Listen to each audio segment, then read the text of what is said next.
But no, it's not fitting for you. We're gonna say something else. Power. But okay. But you saying because if you say Allah has a hand, He's like our hand. But if you say power, but we have power too. But you're gonna say your power, Allah's power, not like your power. And we say Allah's hand, not like our hand. Yeah, I understand. You understand? Yeah. So the question you ask yourself, so when Allah said He has a hand, was He speaking the truth or was He lying? I mean, their argument would be, Yeah. if He says hand, He could mean you are affirming hand, but metaphorical hand. You're not affirming a. Again, why? Okay. So what is the other meaning? What is, because metaphorical mean that's not the meaning of it. Yeah. So what is the meaning of it? So was Allah not able to express it with the other wording?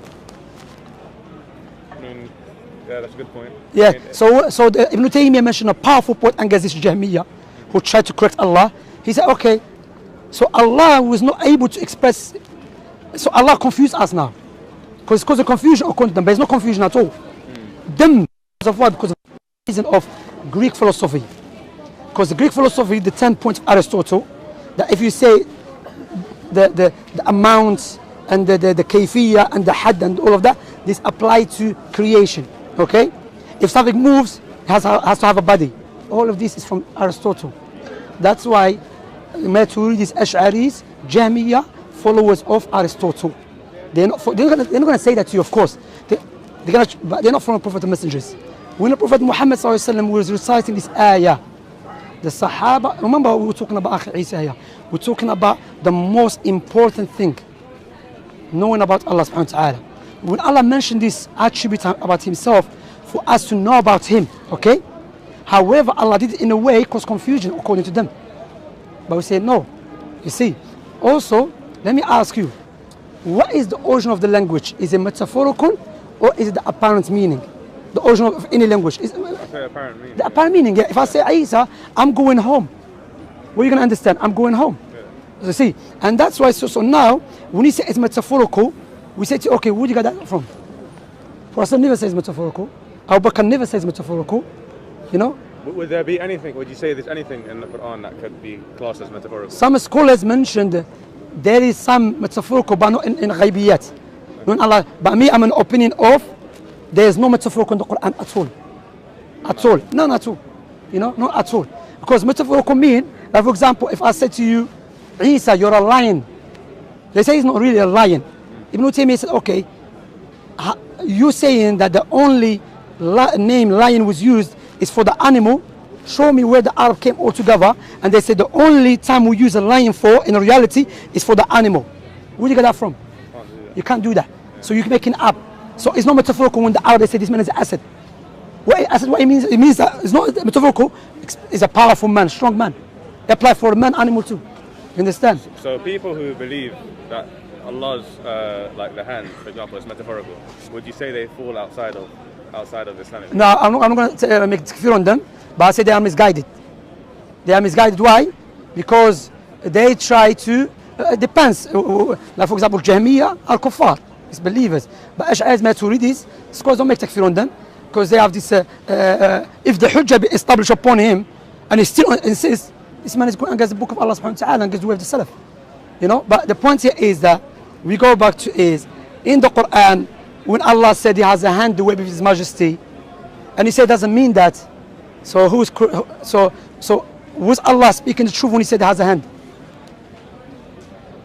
Okay, another question. And before ask me another question, Allah said about Iblis, ما منعك أن تسجد لما خلقت بيدي. ما منعك أن تسجد لما خلقت بيدي. What is preventing you? So Allah addressing Iblis. What is preventing you to prostrate the one that I've created with my hands? So Allah is mentioning something special about Adam, which is why you have not prostrate to the one which I have created with my hand. Yeah. With my hand. Yeah. So the khasisa here. Assalamu alaikum wa barakatuh. How are you? You going? I'm here. I will speak later, inshallah. Okay. What was I going to say? There is khasisa. There is something special about it. So what is something special about it? Is that Allah created him with His hand. Now they say no, hand doesn't mean hand. It means a power. Barakallahu fika khair, jazakallah khair. Means the power, correct? But we say, okay, Allah created Iblis with his power too. Correct? So Iblis could have said, oh Allah, but you create me with your power too. So a hand means with his hand, the wave of his majesty. Make sense? Yeah. Okay, carry on. Okay, and another point, if they say Allah is above the throne, Allah is above the throne, yes. Their argument, logically, is yeah. that gives Allah a size, dimensions, direction. These, okay, all this term is ambiguous. What do you mean size? What do you mean direction? So essentially, this ambiguous. The argument is if he's above the throne, yeah. he's not below the throne. Yeah.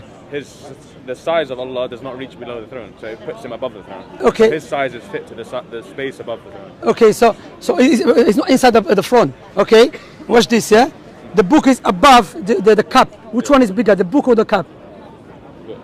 Let's see. And this is an example. I should even use that, but I'm just showing you, even in reality. Okay, the sky is above the earth. Which one is bigger, the sky or the earth? The sky. Okay. So my point here is, so in your question, or the Ash'aris, they are mushabbiha. They resemble Allah to His creation, because where they get this poison mentality from? From that, if Allah is above this, it has to be size, has to be this, has to be that. Why don't you keep quiet? I'm not saying you here. Them. Why don't you say Allah is above the creation? Allah is above the creation. Because why? Is Allah from the unseen or from the seen? From the unseen. And the arsh, is it from the unseen or from the seen? From the unseen. Do you know the arsh size? We don't know the arsh size. Okay, but yes, when we say Allah has a limit, Allah has no limit in His power. Allah all powerful, all knowledge. Mean Allah is separate from His creation. He's not mixed with His creation. And no one knows Allah's limit, His essence. No one except Himself subhanahu wa ta'ala. You understand? Because now, again, you're proving my point. My point here is that when they come with this ideology of, if you say Allah is above the arsh, you're saying this and that, where do they get that from? Or these implications, where do they get it from? Is in the Quran? Or they look at the creation and they say, if this will happen to the creation, will happen to Allah. That's what Ibn Taymiyyah said, Ash'aris, Maturidis are mushabbiha. So because of their aql, instead of cleaning their aql and their fitrah, that Allah, there is nothing like unto Him, they resemble Allah's creation, and they say, if we affirm Allah is above the arsh, therefore it has to be this way, that way. No. They apply a ruling of the creation to the creator. You understand? Well, the confusing thing is that the school that I'm learning at, they say they're following the teachings of Imam al-Shafi'i. No, that's a lie. Imam al-Qurtubi rahimahullah ta'ala in his tafsir, I have tafsir al-Qurtubi, may Allah have mercy upon him. He said, Allah above the arsh. They said Allah above the arsh. He said al-mutakallimun, they say, is metaphorical. I'm just phrasing it. He said the way of the Salaf, He's above the arsh in reality. And that's the way of the Quran and the Sunnah and the Sahaba and the Tabi'een. And the trustworthy ones narrated it from us. Hey Shamsi. I'm speaking to him, no. I know you're speaking to him. him. Don't speak to me. But you have greater issues to deal with. No, the greater issue is that you worship a baby inside a woman's private part. That's the greater issue. Carry on. So what I want, my final question is, if, like... But before that, so Qurtubi said that clearly, the way of the Salaf. So they say, they follow Shafi'i and fiqh. That's why when you ask Ash'ari, Maturidi, or those who came from Ash'ari, they say, أنا حنفي في الفقه, أشعري في العقيدة. But why you don't say I'm Hanafi in Aqidah too? Huh? No, I'm talking to him. I'm talking to him. Why are you getting angry? Come down. I'm talking to him, man. I'll talk to him. I'm holding your mouth. So what I'm saying to you, that why don't you say Hanafi in Aqidah? Because Abu Hanifa from the Salaf, they lie against him. So what I'm saying to you, they are not the way of the Shafi'i, Abu Hanifa, may Allah have mercy upon them. Yes. Okay, for someone who's learning confused, and let's say it still confuses me. After this conversation, I'm still confused. Why is confused? Okay, why don't you suffice with the Quran and the Sunnah? No, so I mean you do, but they can give you an explanation that, you know what, it is what it says it is. But no, when you ask Isa to ask them, did Abu Bakr say that? Did Umar say that? Did Uthman say that? Did Ali say that? Okay, are you more eager to learn about Allah and to make sure Allah is holy and to not attribute something wrongly to Allah than Abu Bakr and Umar? So why Abu Bakr and Umar and Uthman and Ali were Sahaba, when they were teaching their students and the people in the masjid, would say them, no, Allah is not like this or that way. Why? Because the aql is salim, but because they've been corrupted with the Greek philosophy, you know, that's why, who came with metaphorical? The first person to come with, it was the Philo of Alexandria. He was a rabbi, philosopher. Okay, he exists like 200 years before what they call it, Christ, as they say.